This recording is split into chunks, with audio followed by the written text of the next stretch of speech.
Welcome to your Marlowe Looky-Loo storybook. I'll be your Marlowe story. You can read along with me in your own book. When you hear this sound, it will be time to turn the page. A Marlowe Looky-Loo storyteller book and record. Let's visit our friends by going to the very first page. Frank's Favorite Chair. By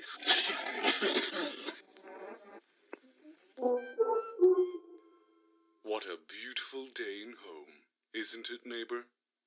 Just like every day before today, and every day after. Who better to enjoy this beautiful day with than the resident bug enthusiast himself, Frank Frankly. In fact, there he is now, admiring the local bugs of the neighborhood. Say, Frank, mind if we join in? Oh, hello, you. Yes, of course you may. Look here, aren't they lovely? It's quite a sight. What would you call it? You know, I'm not sure I'm able to say. A butterfly seems so informal of a title. Everything has a name, after all. Did somebody say they was looking for names? I've always been partial to Barnaby myself. If it isn't Barnaby B. Beagle, coming over to have his usual fun with Frank, no doubt. Hello, Barnaby. Hey there, Belly. Hello, Barnaby. What brings you here today? Getting into trouble, I assume. Oh, come on, Frank. You act like I'm up to no good. When I'm just stopping to smell the flowers. Your sunflowers are looking extra sunny today, by the way. How kind of you to notice. And your favorite chair is looking awfully awful, might I add. How kind of you to... What? Awful? My chair is just fine. Oh, yeah? Barnaby was right. Hey. Frank's favorite chair was a homely little stool. It didn't have paint, so it wasn't colorful. It didn't have a cushion, so it wasn't very comfortable. Its little legs would wobble from time to time, and it creaked loudly whenever Frank would sit on it. None of that bothers me one bit. You two are wrong. Frankly speaking, it's a lovely chair that fits me just fine. Frank cried out in surprise when he leaned a little too far back in his chair. It broke apart underneath him, and Frank fell to the ground. Woof! I heard the tomato screaming. What happened? Julie cried. When she peeked over the white picket fence, she saw Frank on the ground and Frank's favorite chair. Oh, no! Frank's favorite chair broken into smithereens? No, say it ain't so! Oh, he's going to be in... I'm afraid it's so, Jules. To go away, everyone run! It was only a chair. Who could Let's have a moment of silence for the most mediocreist chair in the neighborhood.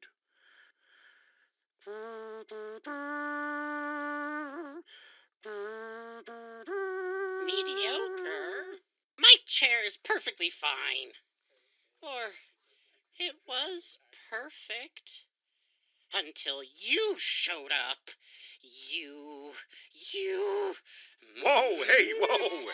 Instead of putting this lovable pooch in the doghouse, why don't you let me help you out instead? I think you've helped enough, Barnaby. Just look at it. They all looked down at the broken chair. Oh, Frank, old buddy, old pal, old friend of mine. Can't you see? This is a blessing in disguise. Now that your chair's been smashed into smithereens, why not take something else for a spin? I don't want to because I like my chair. Yeah, Frank likes his chair. Even if it has no paint, or even a cute little cushion, and always gives him splinters. No, Julie, don't, But Frank, maybe it's time you get a new chair. Think of the possibilities. You could get a tall chair, a short chair, a fluffy chair. Julie. A stinky chair, a funny chair, a noisy chair. Barnaby. That's it. I won't be taking part in any of this. I'm going home. Barnaby, we can't talk any sense into him. Sick 'em. Say no more. Here. Barnaby picked Frank off the ground and set their plan into motion. Plan? What plan? Oh, no, you won't. Barnaby, put me down. I'm not going anywhere. Let go of my head. Don't worry, Frank. We're gonna find you the chair of your dreams. Ooh la la. Ah! I don't dream. Please, Julie. Ah! Ah! With a spring in their step, the three neighbors headed into the neighborhood to find Frank a brand new favorite chair. The first stop they made was at Poppy Partridge's barn. Luckily for them, the famous Sally Starlet was there too. In all my dazzling arrays, darling. Maybe these two could help with Frank's predicament. Predicament? Oh my. Where? Don't get all your feathers in a ruffle, Poppy. We're just here looking for a new chair for Frank. Go on, Frank. Tell him. No, I am taking no part in this. Oh, Frank, don't tell me your favorite chair has... That's right, Poppy. Into smithereens. Both Poppy and Sally thought about Frank's favorite chair and all the good times they all once shared with it. Favorite chair? How do they know about that? Ah, yes. I recall Franklin's favorite chair. A humble and reliable little stool. An underdog waiting for the limelight. How tragic, Franklin. It was always one of my star performers. And I was quite fond of their company at parties. A glass of juice would never teeter on it. Well, maybe just a bit of teetering, but I didn't mind. Oh, how will the neighborhood move on? So what do you say, ladies? Could we get some help for the poor and the chairless? Perhaps we have something befitting your character, Franklin. Come in, you three. That's not my name. I know. And this wasn't my plan. The plan was getting you a new chair, Frank. So get ready for the seat of your career. Oh, Julie. Sally offered up her very own director's chair, a seat fit for the head of any production. That's right. Not everyone can handle the responsibilities demanded of this chair, but I'll allow you the seat just this once. I would do anything to help your cause, Franklin. How kind of you, Sally. When Frank went to have a seat, he found himself feeling a bit out of place. It was a fine chair for a director, but Frank was no director. He'd never want to tell his tomatoes how to grow, or command a butterfly how to flap its wings. Precisely. How unfortunate. But we shan't give up. Poppy, darling, what say you? Oh, me? Well, why not something a bit more comfortable? Something nice and safe. Something close to the ground? Poppy's chair was far different than Sally's. A large cushion, lovingly sewn together square by square. It was the perfect place for any cautionary knitter who was fearful they might fall from their seat. That's right. Go on, Frank. I insist. Give it a go. It's... Whoop. Frank fell back into Poppy's chair. It wasn't long before he began to sink into the cushion, deeper and deeper. Oh dear, and deeper. This is certainly nothing like my chair. Isn't it absolutely cozy? I'll say. It might be a little too cozy. So cozy that it made it difficult to do anything else. A neighbor couldn't even sit up straight in a chair like this. To be frank, yes. Thank you, Poppy. But I think I'll have to pass. Someone get me out of here, please. You got it, buggy boy. Three. Barnaby spat into his hands and rubbed them together, getting ready to pull Frank out. Julie, get me out. You got it, Bucky boy. Patooey, patooey. Julie spat into her hands and rubbed them together, getting ready to pull Frank out. No! Heave ho! Heave ho! After Barnaby and Julie yanked Frank out of the cozy cushion, Sally and Poppy bid the three a fond farewell and the best of luck on their search for Frank's new favorite chair. The next place they wandered to was the post office, run by Home's local postman, Eddie Dear. He was sitting outside, admiring the nearly sprung springtime. Hello there, you three. Beautiful day out here, ain't it? Sure is. But what are you doing out here, Eddie? Yeah, aren't your staplers and paper clips getting all lonely without you, Ed? Now, don't go talking like that, Mr. Beagle. I'd never let him be alone for that long. I've been meaning to get some sunshine since springtime has sprung.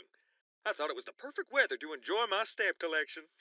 Ooh, is that the commemorative Joyful Family stamp I see? It sure is. And is that the commemorative Barnaby B. Beagle stamp I me? It sure is. No, wait, that's just a stamp of a hot dog, Mr. Beagle. Close enough. As much as I hate to intrude on a good time, Or so he says. I believe we were in the middle of something. Frank exclaimed. And he was right. Barnaby set back to work and took it upon himself to look for the next seat in Eddie Dear's post office. You heard the big guy upstairs, don't he calls? Mind if I sniff around, Ed? You know what? Oh, my fooling. Oh. Of course you don't. Well, yeah, of course. If it's a chair you're looking for, Mr. Franklin, I got plenty to spare. Although I think I remember you having a stool of your own. Yes, it broke. Into smithereens! Into smithereens, even. Oh, Mr. Franklin, say it ain't so! Not your favorite chair, that's so sad. I was there when it graduated from being a tree to being a chair. Tighten the faucet on the waterworks, Eddie boy, 'cause I found us a solution. Well, that's real swell to hear, Barn. Barnaby returned from inside the post office with an armful of office chairs. Nearly every single one in the post office, in fact. Eddie was speechless, but not for too long. What? Barnaby! Mr. Beagle, pardon my uncustomer service-like tone, but you cannot take all my chairs. And is that my favorite chair? How's Mr. Franklin supposed to use all these anyway? I'm sure Barnaby's found a way. I knew you had faith in me, Frank. Take a gander at what this old circus dog can do. With the ease of a professional circus clown, Barnaby began juggling the chairs into the air one by one. Then he threw a chair on the ground, then a chair on top of that, then a chair on top of that. It wasn't long before there was a tower of chairs reaching up towards the sky. And how exactly is juggling going to get me a new chair, Barnaby? You're spoiling the show, Frank. Now it's time for the piece de resistance. All right, Julie, toss him up. Oh, yay! Come here, Frank! What? Julie? No! No! Julie grabbed a hold of Frank and quickly tossed him to Barnaby, who juggled Frank into the air and onto the highest chair of the tower. What a show! 'Twain't nothing for me, Ed. I've stacked hoagies bigger than this. Julie wasn't that bad neither. Thank you, thank you. It was like throwing a big olive on top. Speaking of olives, Frankfurter, how's the weather up there? The weather was nice. Blue skies and a warm sunshine without a single complaint. I have a complaint. Oh, Frank was too far up. How could one sit pleasantly still when their seat was uncomfortably wobbly? His shoes couldn't even touch the ground. That's right. So get me down from here. Are you two hearing this? No respect for the arts. All right, Julie, go get him. Can't do. You hear that, Frank? I'm coming! Oh no. Julie began to crawl up the tower of chairs to help Frank get down. Careful, Julie. Careful. Well, Ed, it was a good effort on all our parts, but no dice. Thanks for trying, though. But there's... Say, you mind being a pal and cleaning this up? What am I saying? I will... Of course you don't. hold on there. Fools, Frankfurter, let's scramoose. Scramoosing, Barnaby! Julie, where are we? I'm not opening my eyes. Happy to be of service. Oh, well, it was a mite impressive. Once again, the three neighbors set off in search of Frank's new favorite chair. Frank began thinking, could they really find something to replace his stool that had broken into smithereens? All this talk of smithereens has got me parched. Why don't we wet our whistle with a couple of smithereens at Howdy's place? Oh, I love smithereens! Yes, why not? Why not have a whole bowl of smithereens? Why not two? Why not for everyone in the neighborhood? Sounds like somebody's getting cranky without his smithereens. We better get him there fast. Both of them took Frank right into Howdy's place, the home of everything you need and everything you don't. Catchy as always, isn't it, Howdy? You better believe it, Buster. And howdy do, you neighbors two. Or, neighbors three. Sorry there, Frank. Didn't see ya. You're looking awfully slumped and snuffy today. That's right. Old Frankfurter broke his favorite chair into smithereens. To smithereens, you say? And Frank's favorite chair to boot? Oh, the bugmanity. That's right, Howdy. Now we're looking for a new one to replace it, but we've been looking all over the neighborhood. No luck? Not even a four-leaf clover in sight. Golly, well, you came to the right place. Oh no. You know something else? Good riddance, Frank. It was about time you got rid of that old chair. Now you can get a brand new chair. Then in good time, it'll become an old chair. Then you'll come back to your old pal Howdy Pillar, and I'll get you a brand new chair. I don't know about that, Howdy. There's nothing to know, Frank, because Howdy Pillar knows the don't-knows that's given you the walls. Feast your eyes on this.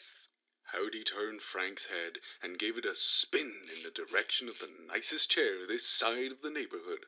A high-class, beautiful, bright red lounge chair with gold trim and an emerald handle.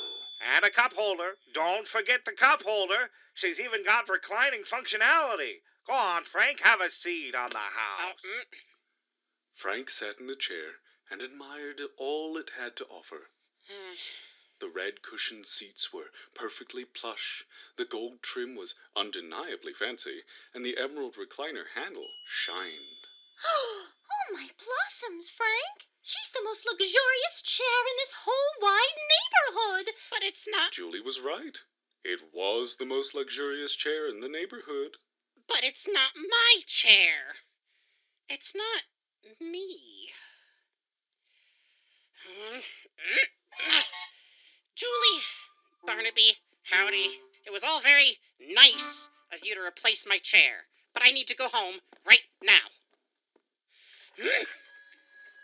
Now, who am I going to sell my high-class, beautiful, bright red lounge chair with gold trim, an emerald handle, with a reclining function, and a cup holder, too? Julie quickly perched upon it, smiling sweetly.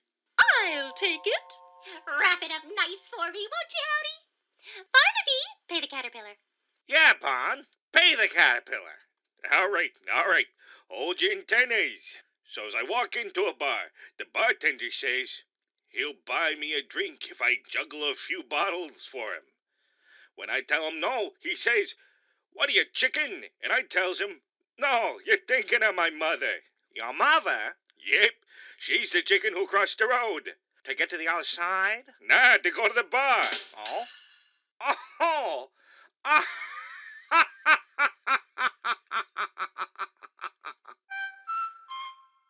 While Barnaby paid the tab for Julie's luxurious new chair, Frank sadly returned to where his favorite chair once stood. He couldn't sit on it, of course, so he found himself a seat on Home's stoop instead. Oh, home. It was just awful. I broke my favorite chair, and Julie and Barnaby rushed me around town to find me a replacement. I know they mean well, but. Oh, they wouldn't listen to me. No one else seemed to either. There was nothing wrong with my chair. I know it wasn't painted as pretty as the rest of the neighborhood. It wasn't the most comfortable. It wobbled a bit, of course, and it creaked whenever I would sit on it. But it was mine. I built it.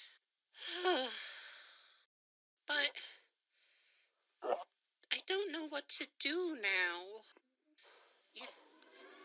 You, you're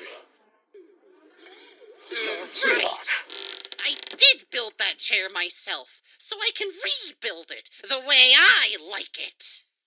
Oh my goodness, where do I start? I have to get supplies. I need glue, wood. I have to go. Thank you, home. Thank you. Frank ran back to his home, gathered up the pieces of his old chair, and began to rebuild it just the way he liked it, with a few more planks of wood and a new coat of paint and a bit of some leftover scraps from Poppy's home. Frank had rebuilt his chair better than ever before. Frank took a seat and smiled. Then Julie appeared. Barnaby too, by the looks of it. He was helping Julie bring the big, beautiful red chair to her home. Frank! Frank, there you are! Hello, Julie. Looks like you took a liking to that chair more than me. I couldn't help it, Frank. It was speaking to me. It said, "Buy me, Julie. Buy me." Did the chair say, "Push me, Barnaby, push me"? 'Cause if it didn't, why am I lugging it home? Because we wanted to say we were sorry to Frank. And, oh, well, gee, my house is right there. Indeed it was. Ah, phooey to the both of yous. Don't listen to him, Frank. He's just sour. But I wanted to tell you that we're sorry we didn't listen to you, and that we're sorry we didn't find you a new favorite chair. What do you mean, Jules? Look at him. Old Frankfurt have found his dream chair, just like we planned it. I made it myself, thank you. But I accept both of your apologies. With the busy day behind them, Barnaby, Frank, and Julie all had a seat and finally took a moment to enjoy springtime.